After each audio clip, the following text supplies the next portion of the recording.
Mark Zuckerberg, ever since I watched that movie, has been a weasel to me. Nothing but a weasel. I don't care if he can beat up the world with his karate or jujitsu or whatever the hell it is, because he realized he's a weasel. He realized he's a liar. He realized he's a douchebag. He realized he's a fake, as documented in that movie and in the courts where he had to pay a bunch of billions of dollars to two brothers because he stole their idea. He's a weasel. He's a dirty piece of shit weasel. That's what Mark Zuckerberg was, and that's what Mark Zuckerberg is. Whether you go back to his days in college where he did not create Face Smash or now Facebook, he stole the idea, was a weasel about it to his friend, screwed his buddy out of it, and now continues to be. What are you talking about, Dakich? Well, frankly, it's the biggest media story, I don't know, of this century, certainly. We told you, most of us did, on Outlook, on OutKick, or on, what's the right way to put it, media entities like this, that there was a suppression of free speech. And you idiots, particularly to the left, said, no, can't be. No, conspiracy theory. Really? I mean, it was obvious when even our little show, when it started really going on YouTube would suppress. Now, I don't know if I'm allowed to say that anymore. I don't know, but I'm kind of pissed off. That doesn't give me license to slander, I understand. But I'm telling you the truth today, so hey, what are you going to do? But anyway, so now, after years and years of denying, after years and years of siding politically with the idiots on the left, Zuckerberg is doing a mea culpa. And I think it's because he don't want to go to jail. I think he got caught. He knows Trump is coming in. Trump ain't playing. Trump and all of us beat his bullshit little nerdy ass, pain in the ass system. Okay. But here's the deal. People lost their lives. People lost their livelihood. People were attacked. Companies like OutKick lost millions because this jackass Zuckerberg wasn't honest. He was very dishonest. And now I'm going to show you this video from this asshole coming up here in a second once I get done ranting. Because you cost the company that people have worked their asses off, not just OutKick, but others, billions when you total it all up because of your arrogance, your allegiance to a political party. What is this, 1984? What is this, George Orwellian society? The answer is yes.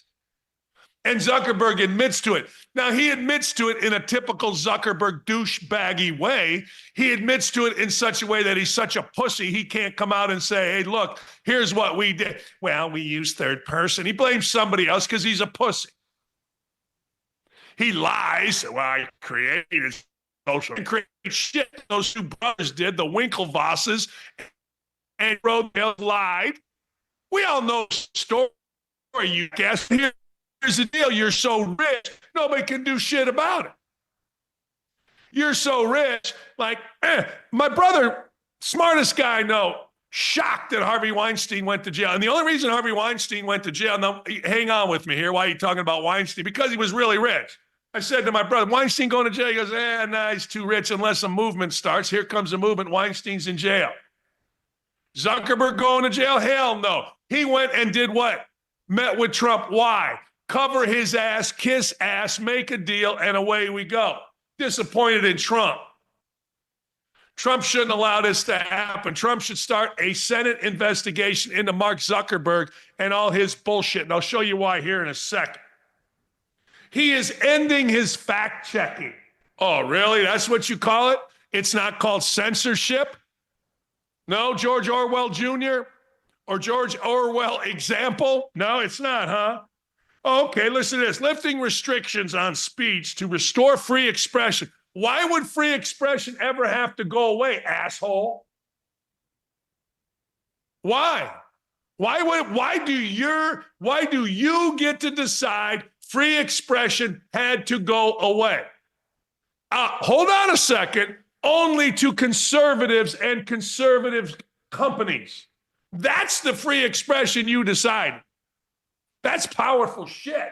And Trump told you this for years.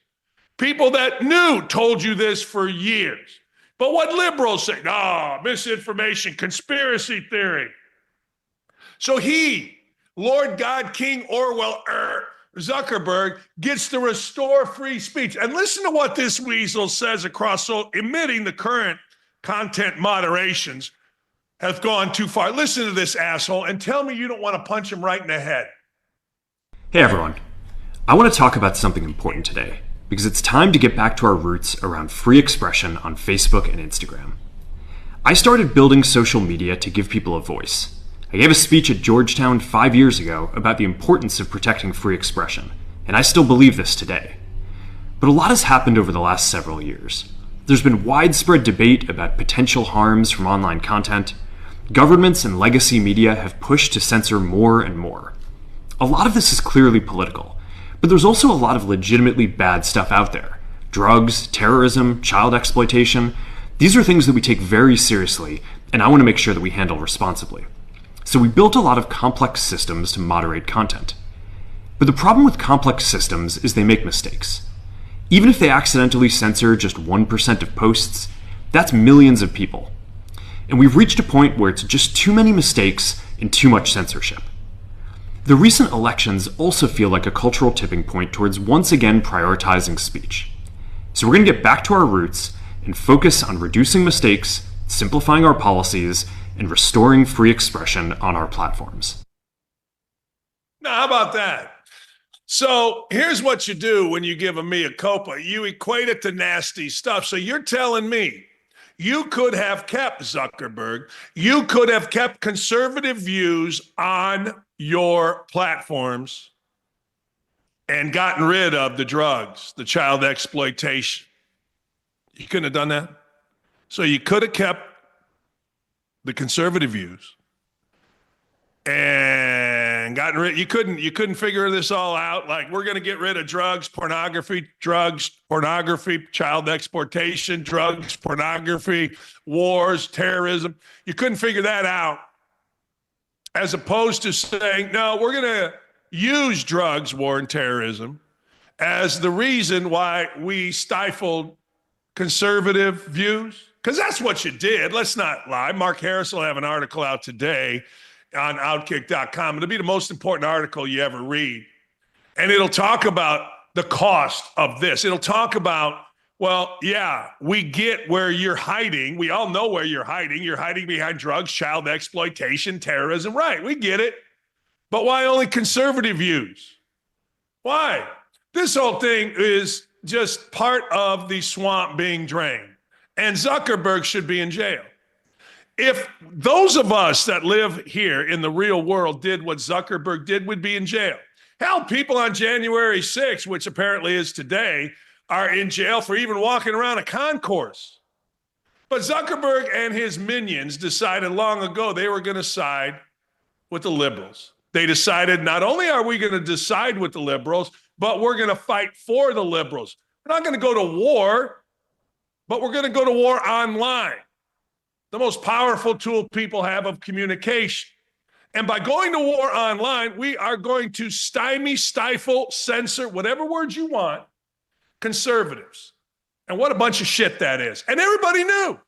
You were told. If you're a liberal and somehow, some way you fell into this show, you knew.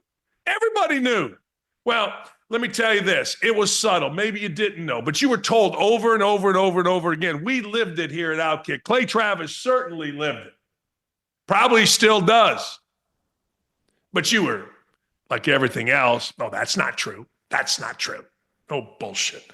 Meta Chief's Global Affairs Officer Joel Kaplan joined Fox News Channel Fox and Friends Tuesday morning for an exclusive interview to discuss the changes. See what they're doing? Yeah, let me read that again. Exclusive interview with who? Fox and Friends. See? Keep your enemies close, your friends close and your enemies closer. That's what this is. Because they don't want Fox and Friends or Fox to go all in on Zuckerberg. Keep them close. We'll do an exclusive with you. You ain't fooling me. You may fool others. This is a great opportunity for us to reset the balance in favor of free expression. Why'd you unset it? Why did you decide that you were Lord God, King, United States of America and unset the balance of free expression. That's where you should go to jail. As Mark says in a video, what we are doing is getting back to our roots and free expression. Why did you leave? That's the question. Why did you leave your roots of free expression and save the drugs, child exploitation, and terrorists for some dumbass liberal? Why did you leave? It's politically motivated. You silenced the people of the United States of America. Think about that for a second. Think of how horseshit that is. Think how illegal that should be. I'm sure there's a high-priced lawyer that'll get your ass out of it. I'm sure there's a high-priced lawyers that have negotiated all of this. But damn, I'm sure the wording was looked at by $89 billion worth of lawyer. Are you kidding me? Meta's third-party fact-checking was put in place after the 2016 election. Wait, who won that election? A conservative, Donald Trump, over who? America's worst candidate, Hillary Clinton. What does that mean? That means a conservative won, a liberal lost. So we must change. How did Trump really win it? Well, grassroots, Twitter, Facebook. That's how he really won it. Don't you remember? Jesus, this disgusts me. This is as fired up as I've ever been on any topic. Meta's third-party fact-checking program was put in place after the 2016 election and had been used to manage content, these jackasses say, and misinformation on its platform, largely due to political pressure. Who put the political pressure on? You think Donald Trump wanted a suppression after he won the election? So if Zuckerberg is going to sit down, spill it all, big boy. Spill it all. They admitted the system has gone too far. See, this is where you're chicken shit. And we knew look, if you walk by Zuckerberg, you got to take a shower. Like you're like, I'm filthy. All right, big guy, spill it. Political pressure by whom? Give me the receipts. You know he's got them, but they won't do that. This is all bullshit. This is all complete and utter bullshit. Kissing ass, cover your ass. My wife said something interesting. At least somebody's admitting it. Okay, I'll give her that. Other than that, this is complete horseshit. It just is. Stephen A. Smith, speaking of horseshit, speaking of stupid, speaking of somebody who should have their free speech suppressed, his dumbass is mad that they call it Black Monday because a black coach got fired. Jerod Mayo. He reacts to the firing of Jerod Mayo, claiming there was racial motivation that goes into Black Monday. Listen to this idiot. That's what this is about. This is about Mike Vrabel. That's who they wanted. No question about it. And he's a more seasoned, more experienced coach. I don't like this.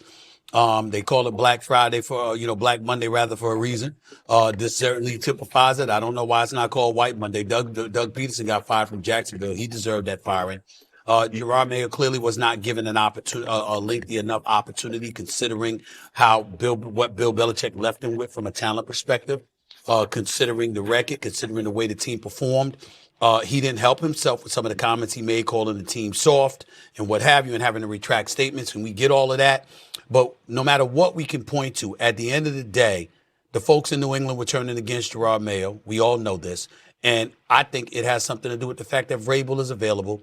And that's really what's going on here. They don't want to lose him, especially to a team like the New York Jets. They want to be in the running, and they can't do that with him as the head coach.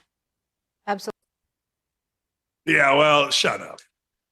I mean, he's right about Vrabel, but look, Jerod Mayo, once he said, yeah, I see color, I got to see who the race is. Shut up. Shut up. Black Monday, Black Friday. Don't be so sensitive, sweetheart. I mean, there have been black coaches fired. There have been white coaches fired. There have been coaches fired on this day. That's why they call it Black Monday, jackass. So don't be so sensitive. No, seriously, don't be so sensitive. I know a lot of idiots over there nodding their head. Oh, shut up. You know what? Coaches get fired. And Jerod Mayo should have never had the job in the first place. The only reason he had the job was Belichick was nice enough to put in his contract. He was the coach in waiting. But like Charlie Weiss, a white guy, I watched that press conference and said, no chance. Never forget, I've told this story many, many times, watching Charlie Weiss's initial press conference at Notre Dame. And I told my then wife, she's watching it with me. I go, what do you think? She goes, idiot. I go, no chance. He can't last. Not a chance in hell he's winning. I watched Jerod Mayo be a racist dumbass on his initial press conference. Yeah, I see color. And then you can't see the racism. Yeah, I'm a white dude. I'm like, kiss my ass. You know, you don't bust your ass your whole life. I said this yesterday and I'll say this again. You don't bust your ass your whole life, your entire life, to get to the NFL, or in my case, just get to college basketball to listen to stupid. You listen to stupid, you got a problem. And stupid oftentimes comes from coaches. I listened to idiot assistant coaches when I was at Indiana University, and I've got to tell you, I can't even begin to tell you how I wish I had, how I wish I'd have called those dumbasses out. And now that I'm older and I look back, if I were a white player and Jerod Mayo started with that racist bullshit, I'd have said, hey, man, trade me today.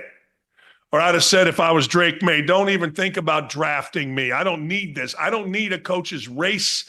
I don't need a coach's religion. I don't need any of it. I need a coach to coach the living shit out of my team and go win. That's it. And me. And go win. That's it. Period. Ad infinitum. That's all. I do not need, hey, well, I see race. I see race in this. Oh, shut up. Well, I want you all to know the religion. Yeah, okay. I'm telling you right now, there are a couple things in coaching that just stand out to players. One is bullshit religion. Now, players are getting far more religious, and if it's right, hey, when I was in high school, I went to a Catholic school, so we said the Our Father before and after games. Totally perfect. When I was coaching, Coach Knight had a priest. Or when I was playing and coaching at Indiana, Coach Knight had a priest in there, Father Higgins. And Father Higgins would sit in the corner. And I don't know how the whole setup started, but Coach said, hey, Padre, how's the God business? And we'd laugh and away we'd go. Then when I worked for Calvin Sampson, I told this story, we would all hold hands. And we know Sampson was a cheat in every way possible. We knew he was a dirtbag. The players knew he was a dirtbag. The players knew they were a dirtbag. But we had to hold hands in a circle and say, I don't know, maybe it was the Our Father. And then we'd go out as coaches, hold hands, and say another prayer. And I'm like, this is the biggest bunch of bullshit ever. And players used to make fun of it because they knew Sampson was a dirtbag. If prayer is right, then fine. But race ain't never going to be right. I mean, white players will act like, yeah, man, I'm down.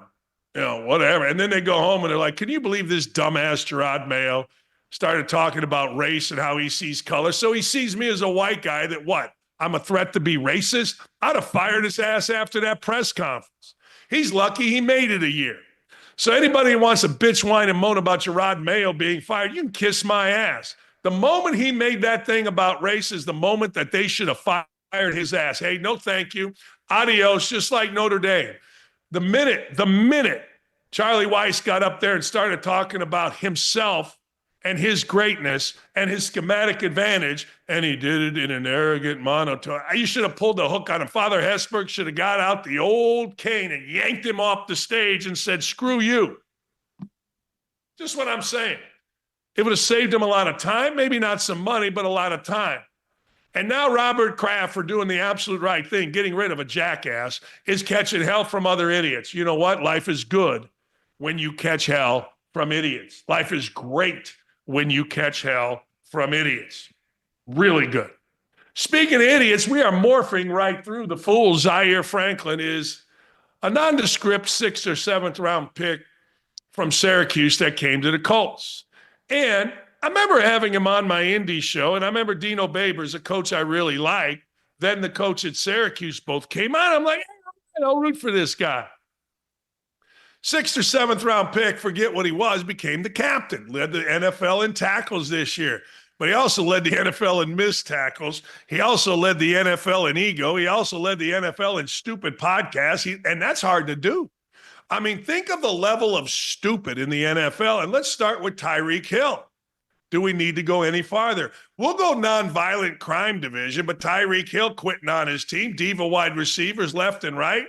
You got the guy in San Francisco that they had to get off the team. You got Al-Qaeda or whatever the hell that guy's name is, damn near trying to murder people, then claiming victim status. You got a lot of idiots in the NFL. But Zaire Franklin Nonviolent Crime Division, we'll go nonviolence division, is as big as any. Now, he picked on the wrong guy. He ignited a feud with our boy Pat McAfee. And after the game, he goes over, to McAfee's suite, pretending to shake his hand, pretending that it was funny. There he goes. He's pretending that this is funny. And, hey, I don't care. You beat a 3-win team. You ended the season with a losing record. You're the captain, Zaire Franklin, of the worst span in Colts since, before Peyton Manning. No, it's true. Colts came here in 84, and they were abysmal for years. Jim Harbaugh led them to a good year. They had a couple years here or there, but for the most part, they were god-awful, got the number 1 pick. Manning comes in, and they got really good after a year. Andrew Luck came in. They were really good. Luck left. They stayed pretty good. Well, they didn't. Luck left because the general manager, Ballard, Luck knew they weren't going to win, and he was right. So now comes Zaire Franklin, who is the captain of a sinking ship, the captain of a crew that can't win nothing. And he has a podcast. And before the Giants game, about a month before, he talked about how he is excited to play the last game of the year against such a hapless team like the Giants. Now, it was the second to last game of the year. I want to play bad teams, man. My body's banged up, blah. Okay. Well, the Giants dropped 45 on him, and his dumb ass, had to apologize. And his dumb ass had to, quote, rethink. And his dumb ass did what every dumb ass does. You know what he did? He went to the Lord. I'm seeing a lot of that around TV guys now, going to the Lord. Hell, our guy, Greg Doyle, he put a little cross on his bio ever since he was exposed for the pervert that he is with Caitlin Clark. So anyway, this guy goes to the Lord. He thinks what he did was funny. Here's some reaction. Can we get rid of this ass hat yet? Colts, Jim Irsay, this is bullshit. This is the bullshit Pat McAfee has been talking about. Never in my life have I been embarrassed to be a Colts fan. Zaire and his defense, which, by the way, got Gus Bradley fired, the defensive coordinator, has been shit the majority of the year, and I think it's a big factor for our culture issues. Well, yesterday, the defensive, quote, captain, a fraud named DeForest Buckner, said, man, it's ego. DeForest Buckner was the guy that famously on Hard Knocks, when they did in-season Hard Knocks before the biggest game of the year against Jacksonville, when they had to win the game to go to the playoffs, well, a very good coach named David Baker, the defensive line coach, asked Buckner, hey, Buck, you're going to play, right? Buckner was hurt. There was some concern. And Buckner, given a chance to lead and say, you're damn right I'm going to play. And every one of you mother blankers is going to play. And he sat there very arrogantly eating whatever food that his dumbass had in the meeting, looked at his coach with a bit of disdain and said, well, I'm going to do what my body tells me to do. And there, Buckner's out. I explained this in person in an interview in my studio to the general manager, Chris Ballard, and he was so stupid he didn't understand it. I didn't spend 15, 16 years with Bob Knight and not learn a little bit about culture and leadership. Anyway, congrats. You beat a garbage team, a garbage Jags team, missed the playoffs again, and moved further from a draft pick. Weird flex, but okay. Pat McAfee, not even there, easily proved his point. As a longtime fan, this is disappointing and disgraceful to past players and longtime fans. Jim Irsay needs to fix it or sell. Well, Irsay's fix was to bring back the general manager and the coach. Way to go, 8-9, Zaire. You showed him. He's the best tackler on the worst tackling team in the NFL. If he wanted to be a champion, he wouldn't be podcasting during the season. Joe, just like the rest of the Colts, McAfee greater than Zaire. Here is McAfee's response. I love McAfee. It's all going to be great. McAfee said, it's all going to go great. See, McAfee knows team. I had a conversation. He FaceTimed me late last week, when this was just before this part was breaking. And I always listen when I talk to people. I like to listen, see what they know or don't know. And McAfee knows team. McAfee knows what goes into a team. And this ain't it. But we'll keep you posted. We'll keep you posted. Two sources have told OutKick that NFL instead provided a script for multiple stadium public address announcers to adhere to describing the attack in New Orleans as an act of violence. What are you afraid of? You don't think we know that it is a terrorist attack in New Orleans? This is unbelievable. Are we going to have Roger Goodell at some point come down from his $44 million a year mount and tell us we're the NFL? We're going to go back to our roots. We're going to stop the end racism and all the other bullshit that we do. Did you know Roger Goodell used to shtup Katarina Witt, the speed skater? Look her up back in the day. Now, I don't know what she looks like, but back in the day, you got to high five Roger Goodell. Anyway, in a botched effort to memorialize the victim families and others impacted by the terrorist attack in New Orleans, every announcement was the same. OutKick previously described the announcement as coming from one of those public address announcers in the stadium because he was the source of the announcement before the game at Acrisure Stadium. But the sources, including one inside the NFL, have said the script came from the league. OutKick reached out, of course, to an NFL spokesman after the script was written at the league level and has gotten no official response, but sources are adamant. The terms and verbiage, especially on something as important as that, and because it's a network game, that was a decision that came from the league. Is this amazing? Like, this is the perfect story to have on the day Zuckerberg admits that he is a traitor to our country. That's how I look at Zuckerberg. If you're going to stifle free speech on the biggest platform and you're going to advertise free speech, you're going to stifle the American people's speech, you are a treasonist. You committed treason. Is there a treasonist? I don't know. Anyway, the NFL does the same thing. End hate. Okay, I love. I mean, the level of stupid, all they're trying to do is sell merchandise. Anything the NFL does is sell merchandise. I remember when Andrew was little, why are the Colts wearing different uniform? Why are the Browns? They're trying to sell merchandise. But they don't want you scared. They don't want you thinking active terrorists can happen at your place. Of course it can. They want you to come to their buildings, come to our Super Bowl in where? What? Nolens. That's all that's about. That's all it's about. The NFL isn't about what's right or what's wrong, and maybe it shouldn't be. I mean, it's a business like every other. Maybe it should just be about selling tickets, selling ad space, being on TV longer. Yeah, they do a good job of it, but there you go. All right. Diva wide receiver alert. It's not a bad voice. It's not a bad sound. What do you guys think? Anyway, Diva wide receiver alert. More news comes out. It appears that Dolphins wide receiver Tyreek Hill, who is just, I mean, what are you doing? Like here in Indy, like, man, I'll tell you what, Chris Ballard could restore this whole franchise by getting Tyreek Hill. You see the pain in the ass that's Tyreek Hill. It's like a duck. You see what's above the surface. Can you imagine this dick every day in your building? I mean, did the Chiefs get worse? Oh, no. Did the Dolphins get worse? Oh, yeah. What's the difference? Chiefs got rid of Hill. Dolphins picked up Hill. That's the only math I kind of sort of know. But anyway, Tyreek Hill pulled an Antonio Brown and quit on the Dolphins in the middle of the team's game against the Jets. By the way, a game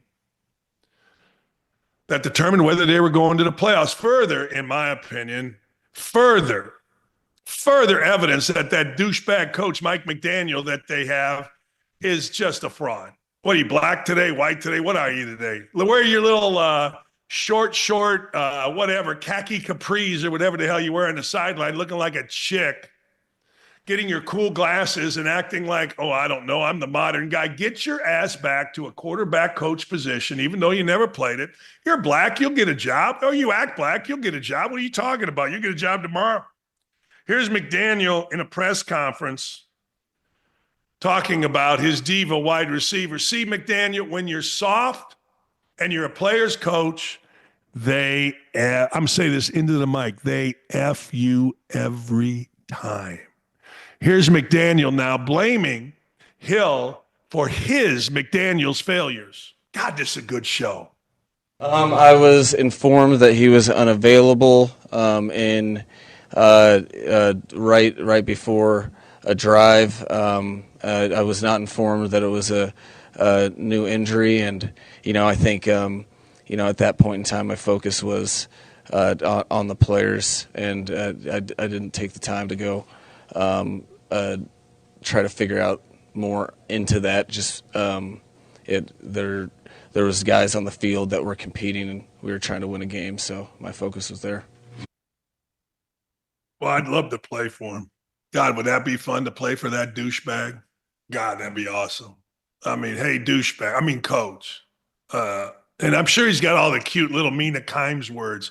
Here is Tyreek Hill comparing himself to Antonio Brown. Look at this. Here we go.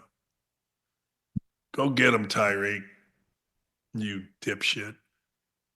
Yeah, there you go. Good. Breaking. Tyreek Hill has changed his profile picture to the infamous Antonio Brown, I'm out. His time with the Dolphins seems over. Yeah, I would think so. But there'll be some idiot. There'll be some dumbass team that'll pick that fool up, and they'll listen to his bullshit, and they'll have to listen to one of his 27 kids. That's good. That's good. It's unbelievable. It really is unbelievable. I mean, the idiot level in the NFL is spiking. It is. I used to say, all right, NFL, you got to be pretty smart. NBA, you're an idiot. I mean, NBA, come on, you're a pussy.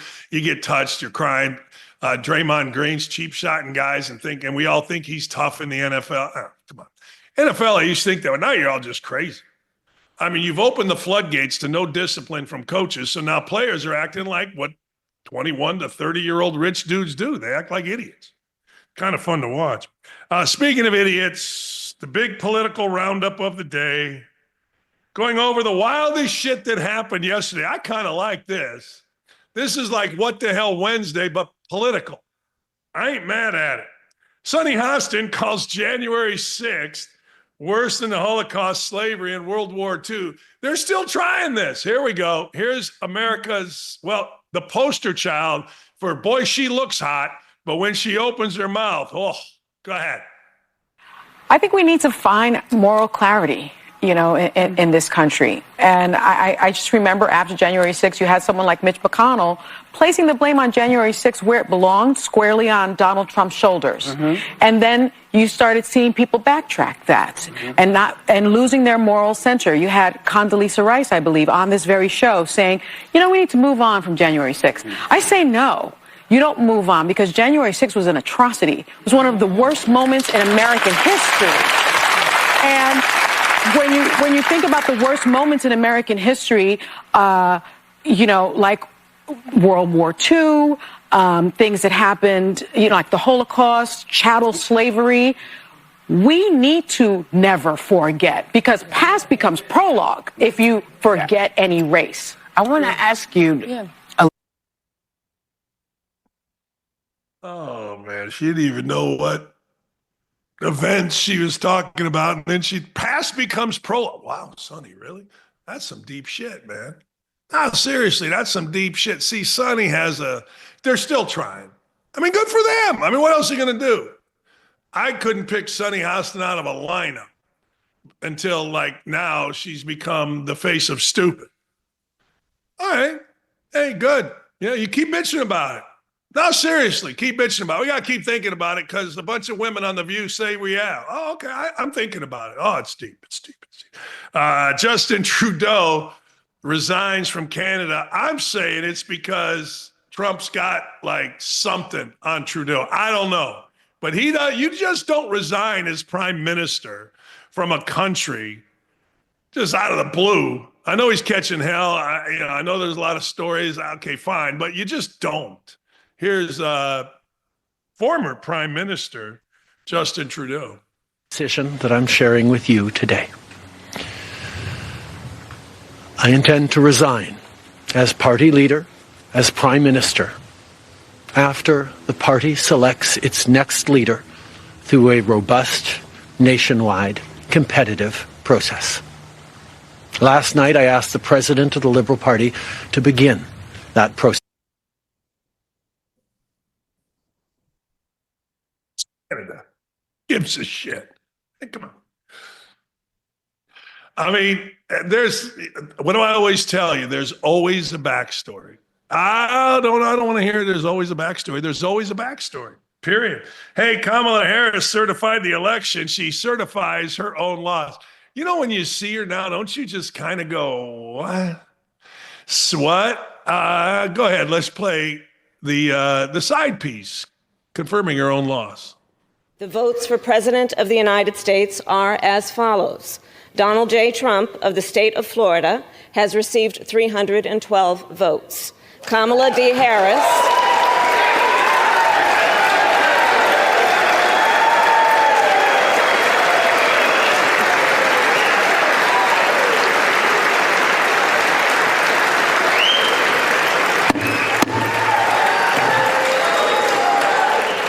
Kamala D. Harris of the state of California has received 226 votes.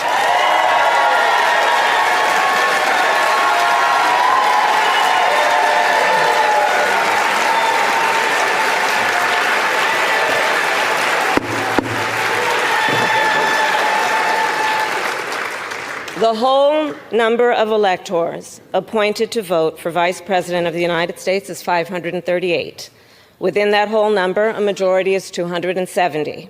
The votes for Vice President of the United States are as follows. J.D. Vance of the state of Ohio has received 312 votes.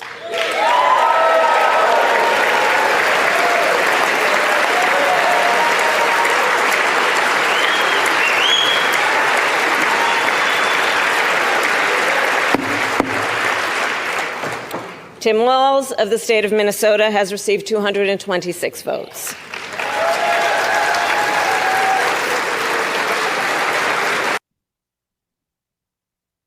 Can you imagine, seriously, can you imagine being a dude that has to stand up and give a standing ovation to Tim Walz or Kamala Harris?